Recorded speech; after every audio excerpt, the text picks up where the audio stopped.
oitavo ano do colégio, curso Aplicação. Professor Rodrigo Alberoni aqui na sua telinha para mais uma videoaula de história especialmente preparada para vocês.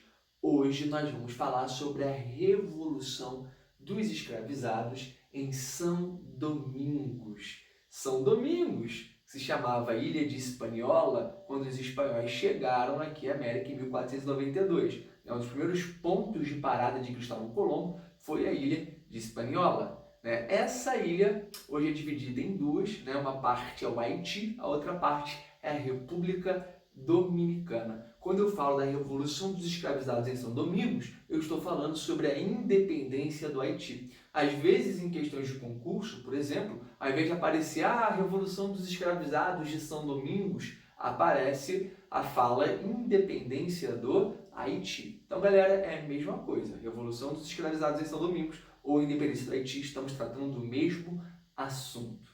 E sim, galera, essa Revolução dos Escravizados em São Domingos tem a ver com o conteúdo que nós já estudamos. Professor, que conteúdo é esse? Revolução Francesa. Por quê? Essa região ela foi colonizada pelos franceses. Pera lá, calma aí, professor. Não. Você acabou de falar que Cristóvão Colombo, amando da coroa espanhola, foi o primeiro europeu a chegar nessa ilha, de São Domingos. Como assim a colônia francesa? Galera, o que acontece?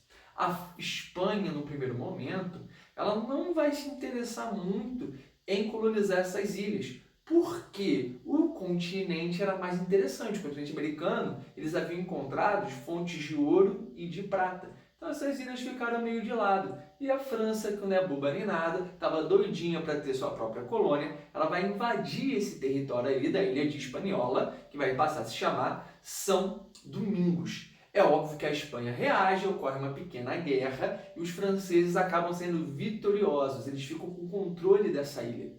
Nessa ilha, eles começam a produzir gêneros agrícolas, principalmente cana-de-açúcar. Cana-de-açúcar para quê, professor? Para fazer o açúcar. Essa mercadoria, ela tinha um grande mercado consumidor na Europa. Então, eles produziam toneladas de açúcar refinado e açúcar mascavo por ano. Bacana? Só que durante a Revolução Francesa as coisas vão começar a mudar nessa ilha. Porque nós aprendemos que durante a Revolução tem uma fasezinha muito importante, que é a fase em que os jacobinos estão no poder. Esses jacobinos eles tomam medidas populares, inclusive de estabelecer que os colonos na ilha de São Domingos têm os mesmos direitos que os cidadãos franceses. Só que aí mora um detalhe. Quando eu olho a população dessa ilha, 30 mil indivíduos eram brancos. Citando números aqui de dados da época, mais ou menos 30 mil indivíduos dessa ilha eram brancos. Eram os colonos, os colonizadores. Enquanto 450 mil pessoas eram escravas, ou seja, eram negros escravizados trazidos da África. Então você percebe que a maioria da população dessa região é formada por negros escravizados, que não vão ter seus direitos reconhecidos, eles permanecem enquanto escravos. Os que são iguais aos franceses são os colonos brancos. E a partir daí, esses escravos resolvem se revoltar. Eles querem mudanças na vida deles também. Começa a estourar uma série de revoltas por toda a região de São Domingos.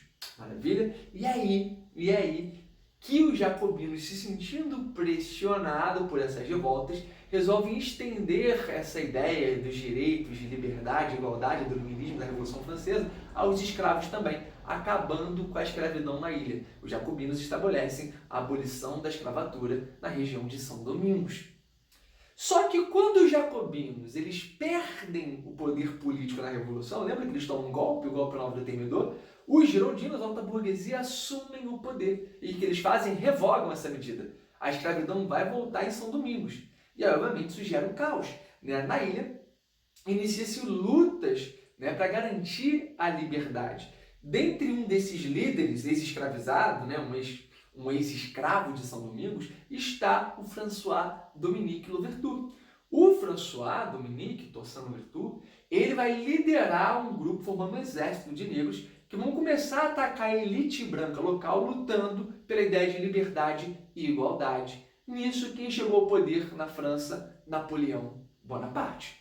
O que Napoleão Bonaparte vai fazer? Mandar suas tropas para acabar com as revoltas e reescravizar esses negros. E aí a guerra estoura. É tiro, é bomba para todo lado, navio chegando. Nessas batalhas, o François Louverture acaba sendo capturado, preso e enviado para a França, onde ele vem a falecer na prisão. Só que a luta na região de São Domingo ela continua, agora sob uma nova liderança de Jean-Jacques Dessalines. O Jean-Jacques Dessalines ele continua lutando contra a escravidão e pela liberdade, inclusive levantando a bandeira de uma ideia de independência em relação à França. A guerra estoura e os negros de São Domingos conseguem vencer essa guerra. Eles conseguem decretar a independência, rebatizando a sua porção de terra de Haiti, que significa terra de montanhas. A partir dali, eles são uma nação independente, a primeira nação independente da América Latina. Pô, bacana, ainda mais sendo um movimento feito por negros, ex-escravizados, com ideais iluministas de liberdade, igualdade e acesso à propriedade. Só que qual é o problema? Essa independência do Haiti não foi vista com bons olhos pelas outras regiões. Imagina, para as outras metrópoles perceberem que um movimento de negros, ex-escravos, conseguiu a liberdade. Porque se você pega o Brasil, por exemplo, o Brasil tinha milhares de escravos. A elite brasileira fica temerosa. Então, obviamente, as potências do mundo não vão fazer jogo fácil com essa pequena ilha, com esse pequeno país que está surgindo aí, que é o Haiti. Inclusive, a França, para reconhecer a independência do Haiti, vai exigir o pagamento de uma indenização. Ou seja, o Haiti já nasce com dívida externa, já nasce endividado. Para piorar a situação, vão ocorrer vários conflitos internos por disputas de poder, sem contar, obviamente, a falta de apoio político e econômico internacional. Muitos países se negavam a comercializar com o Haiti, porque o Haiti era fruto de uma revolução liderada por negros. Então tem a ideia do preconceito, a ideia racial, a ideia da escravidão.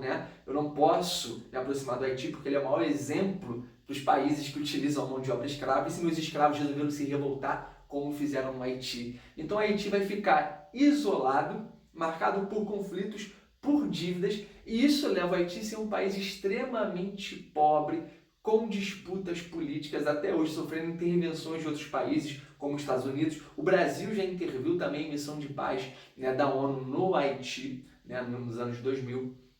Então, galera, a gente tem que entender esse processo. Quando eu olho para o Haiti, hoje vejo uma nação na América, ali na região do Caribe, pobre, miserável, com uma série de problemas, com ditaduras, com disputas de poder, com assassinatos, uma pobreza gigantesca. Isso tem muito a ver com o passado colonial de exploração e de isolamento desse território, uma vez que ele se tornou independente após uma revolução negra. Olha como é que o preconceito, a escravidão afetou a vida desse pequeno país. Maravilha, galera? Beijão, até a próxima. Tchau, tchau.